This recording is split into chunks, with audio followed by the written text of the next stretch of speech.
Local programming on KRWG Public Media made possible in part by viewers like you. Thank you.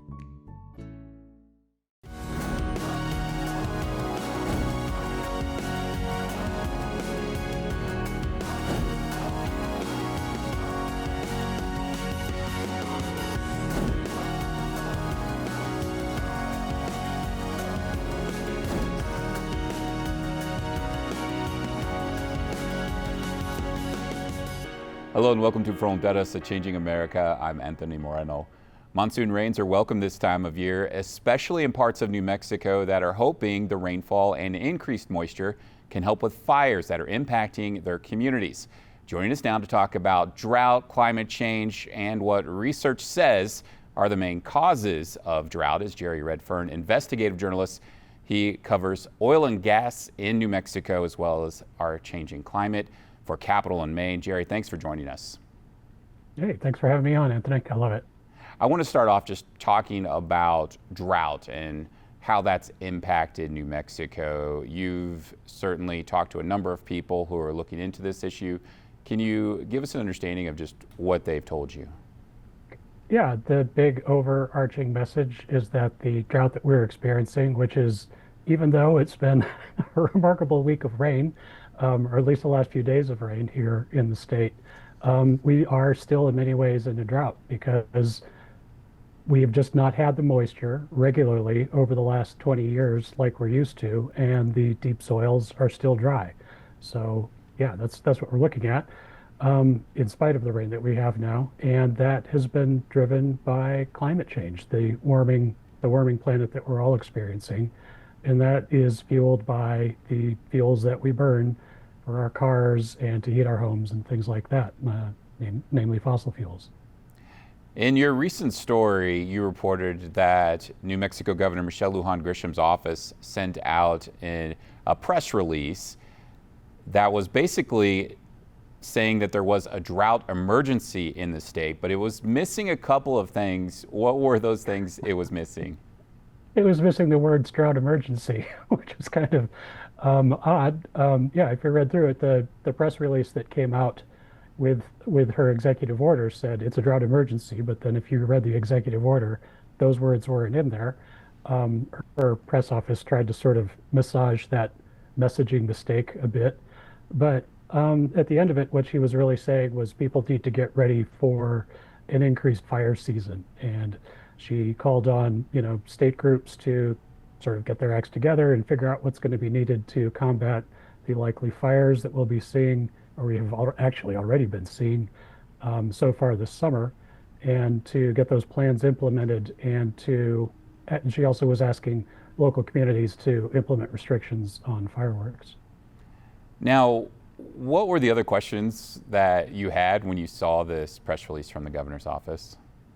Yeah, well, the main one I had was why, and it was kind of interesting that she didn't mention that we're going through this because of climate change, and for two reasons. Because, well, climate change, we should be reminded of that, and it's also a reminder that it's not going away. The heat that we've seen, the drought that we've seen, has been going on for years. I think those of us who have lived here for years can recognize the changes in the weather that we see, and that's what we're experiencing once again. This is not a one and done thing. This is not something that's just going to happen and go away.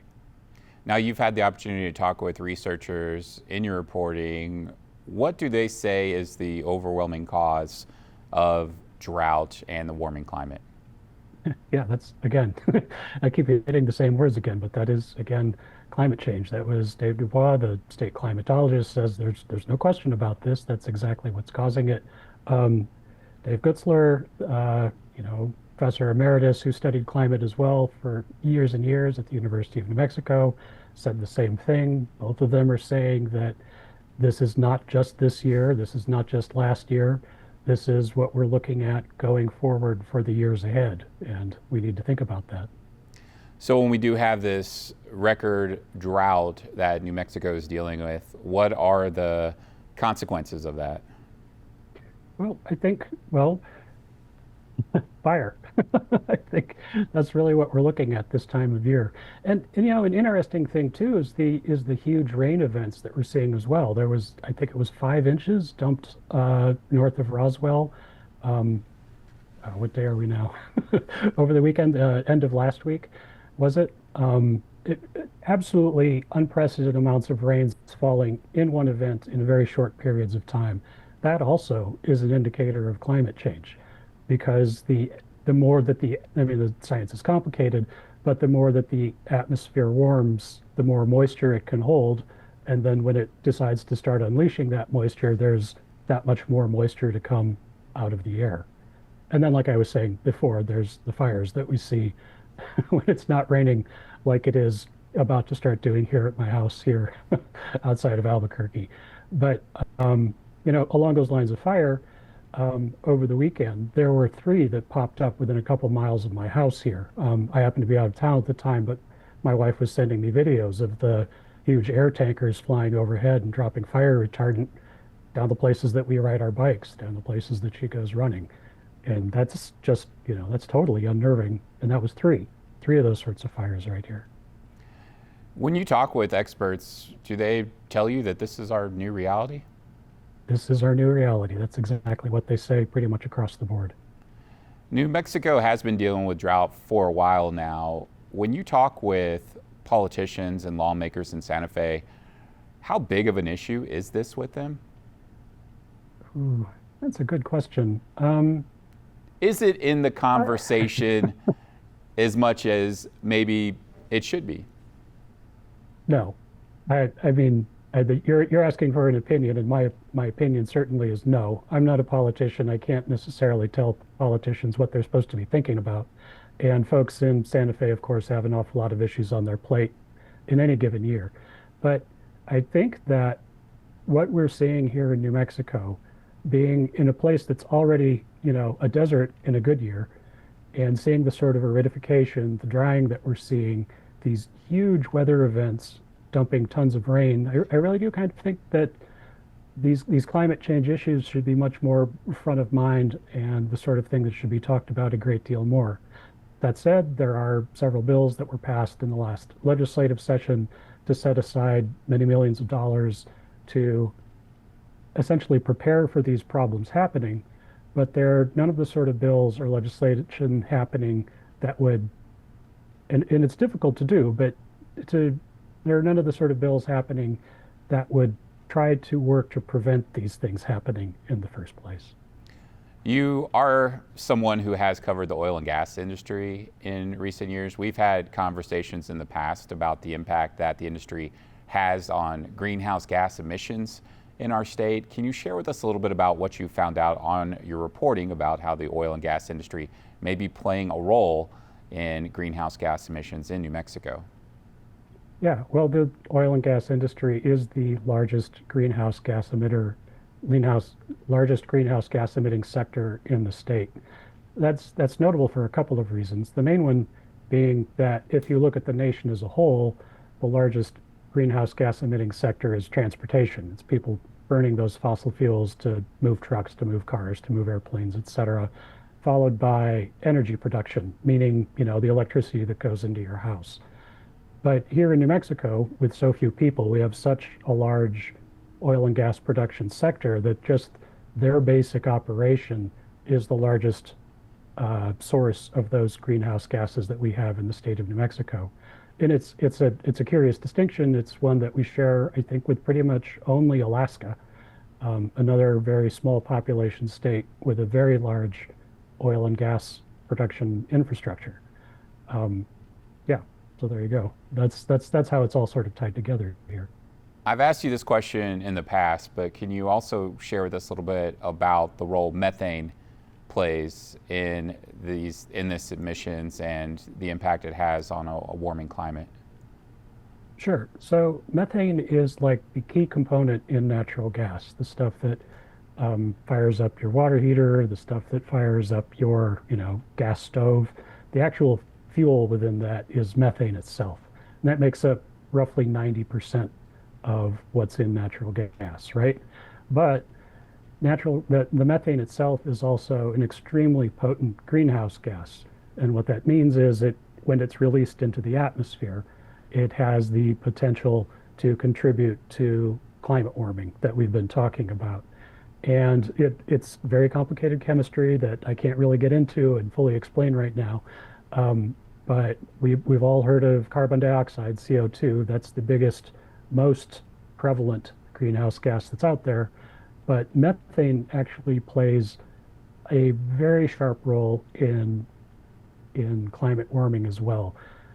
While comparatively less of it is released, say in the oil and gas production sector, just in leaks in the plumbing and the piping and such, it has 80 times the warming effect that CO2 does when it's released into the atmosphere. So it's a very, very potent greenhouse gas, and it's something that an awful lot of groups and governments are trying to really get a handle on and contain because of that potency. So what are some of the steps that New Mexico has taken to address methane in the state? And can you kind of just provide an update of what we know so far on how the state is doing in meeting those goals it's set for itself? Yeah, so that is one of Governor Michelle Lujan Grisham's sort of key wins on the environmental side, is there were a pair of rules that were passed several years ago now. Well, it feels like several years ago now. I guess it was 2021, where it requires oil and gas producers to essentially keep 98% of the natural gas that comes out of the ground completely and utterly within the system, and reduces their possibility for leaks to 2% or below, right? And then the other side of that is a ozone precursors rule, which dramatically reduces sources of what are called ozone precursors, which is getting sort of complicated. But these are other chemicals that are actually produced in the oil and gas production process as well. So both of these two things together are designed to keep methane, natural gas, within the pipeline, within the system, and not be leaking out. And at the time that those were implemented, they were some of the most stringent and most powerful such rules in the nation. And in fact, were likely a blueprint for what the federal government tried to do under President Joe Biden. The second question you had there is how effective have these been? And that's a good question. It's not entirely clear yet because we haven't had the sort of studies that we've had to show that methane is the problem in the first place. We haven't had the studies since these rules went into effect to show how much methane emission has actually been reduced and how much has actually been reduced because of the rules as opposed to other factors. For example, increased, as they say, takeaway, meaning new pipelines coming out of, say, the Permian Basin to deal with the excess natural gas that's produced there. Kind of a long, complicated answer. Oh, I see. But you've been out to many of these communities where oil and gas production is going on in New Mexico, and you've talked to folks who have shared their concerns about the impact of the air quality in the area because of the production. Can you share with us a little bit about some of those conversations and what folks have shared with you? Yeah, well, the big issue at this point is probably down in the Permian Basin, down around Carlsbad and Loving and that area of Hobbs, down in that southeast corner of the state. And when I've been down there and seen with my own eyes and spoken with people down there, the air pollution is notable, leaves your eyes raw, leaves your throat raw. You can see the air sort of thicken through the course of the day as stuff just sort of filters up into the air. It's the sort of pollution you see. I just had to fly out to California and back, and it's the sort of pollution you literally see flying into LA. It's the same stuff. It's ozone, what those ozone precursor rules are supposed to be knocking down. At the same time, an interesting point, I was just also up last week in the Farmington area in Four Corners looking up at the San Juan oil and gas production basin. And they've had a big change there since the I get the power plants mixed up. Since they closed down a massive coal-fired power plant up there that dramatically reduced the amount of CO2 that was being produced, that dramatically reduced the amount of pollution that was coming out of the smokestacks there. And that is absolutely 100% noticeable there. That when you stop putting the stuff in the air, surprise, surprise, the air's cleaner. So it's kind of a compare and contrast going on between the two places. You've mentioned the Four Corners area. That was also an area that some lawmakers have been pushing to establish hydrogen in New Mexico and investing in that. What are your takes so far on what you've seen lawmakers propose? And can you kind of give us an update on what the discussion is in that area on pursuing hydrogen? Sure. So hydrogen's really kind of a fascinating, to give people the background on why people would want to be making hydrogen up in the Four Corners area of New Mexico. The way that hydrogen is a really fascinating fuel. It's very energy dense. It's very clean.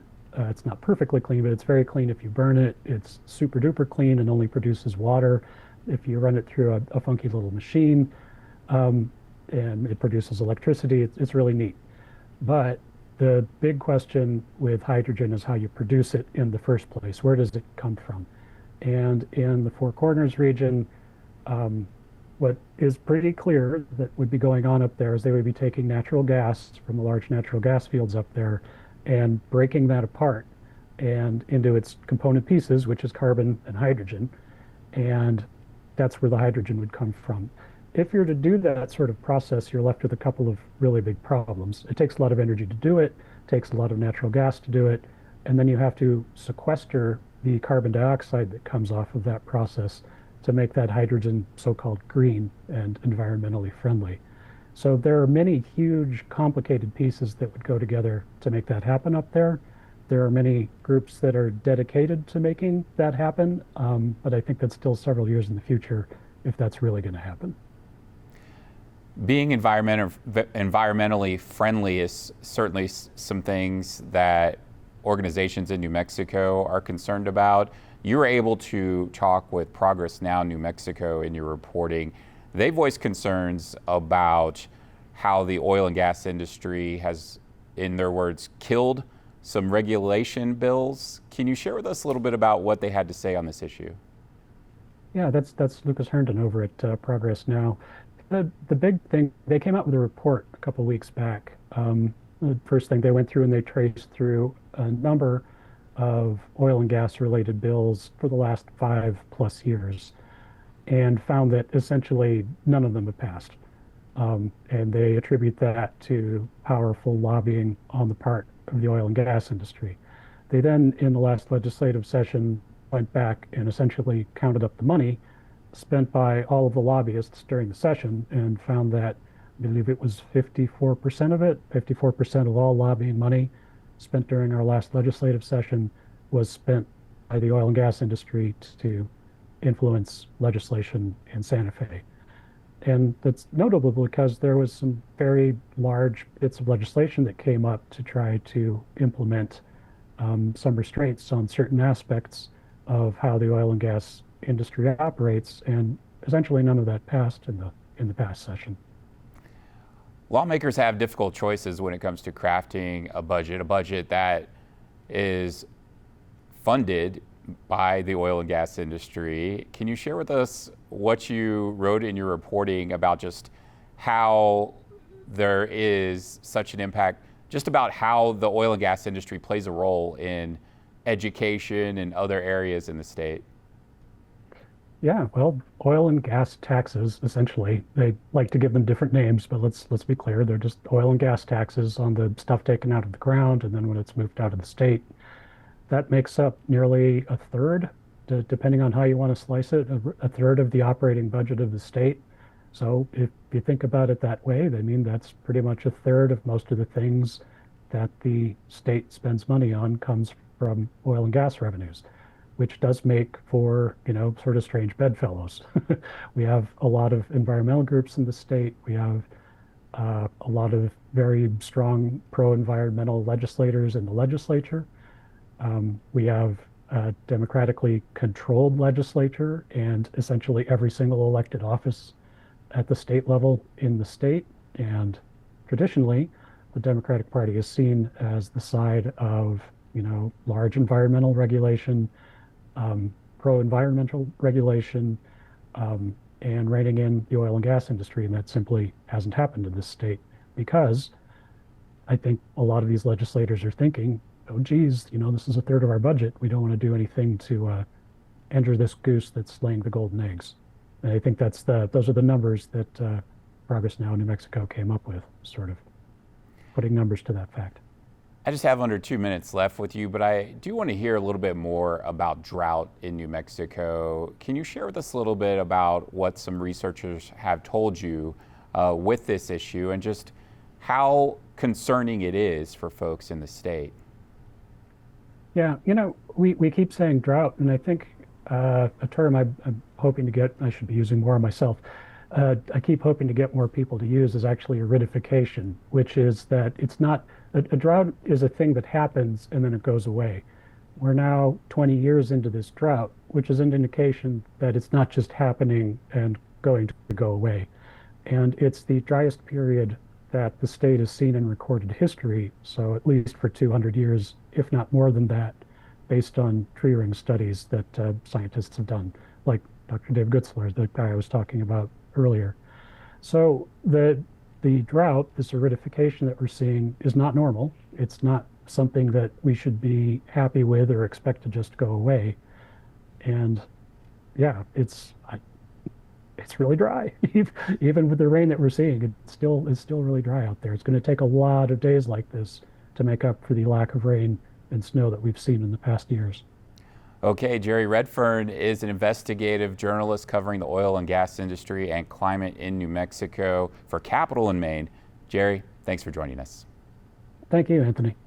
Moving on, the city of Las Cruces has seen more breweries opening in the last decade. On this Living Here, we visit Spotted Dog Brewery in Mesilla. Producer Courtney Hill shares more.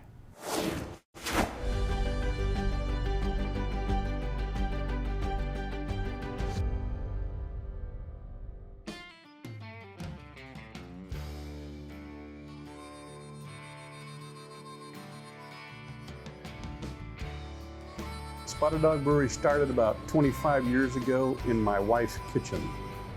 She got me a brewing kit for Christmas. I like beer, and then I found out I like to brew beer. And so about 12 years ago, I convinced her it was a good idea to open a brewery.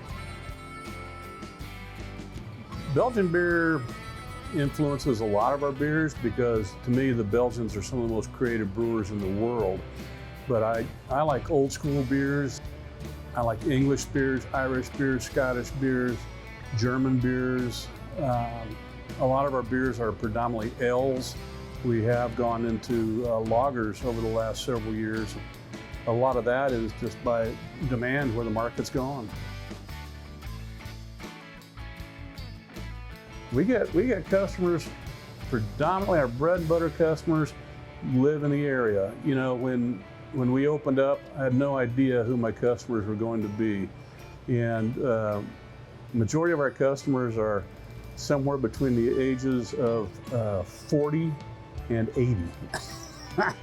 And then beer drinkers, like if I go on vacation, I will look for somewhere to go. And so you will run into people drinking beer here from all over the country and around the world. We had one guy who came over here, I want to say from Czechoslovakia, and he wanted to know if we had beer he could take home. We had another guy come in who was from Germany, and he just was so happy to find German-style beers. He went out and found a six-pack of his favorite beer and brought it to me. So yeah, beer drinkers will go find you.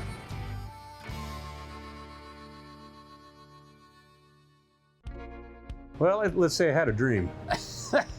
I started out at home brewing 13 gallons of beer twice a month.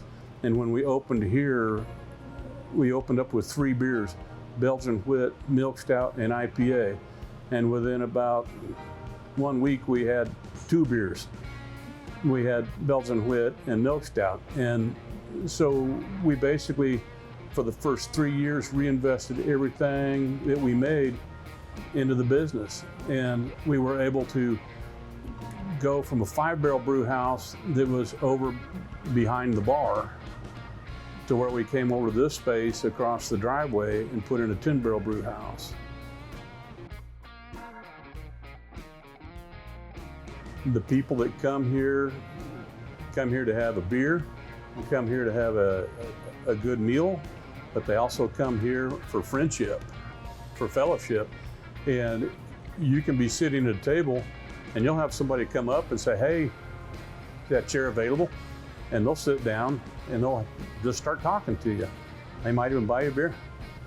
So just the community here are extremely welcoming and friendly people. You have to have two things to open a brewery. You have to have a location, and it took us 2 years to find this location, and you have to have a name. And I came up probably with hundreds of names, and my wife, the other owner, said, nope, not doing that. And I had a dog named Riley back then, and she's a blue tick hound, and she's spotted. And so one day I looked at her like, oh, how about Spotted Dog? She's like, yeah, that'll work. And so Spotted Dog Brewery was born. Sadly, we lost Riley about 2.5 years ago, but we have a new blue tick hound named Millie. She just doesn't behave good enough to come down here.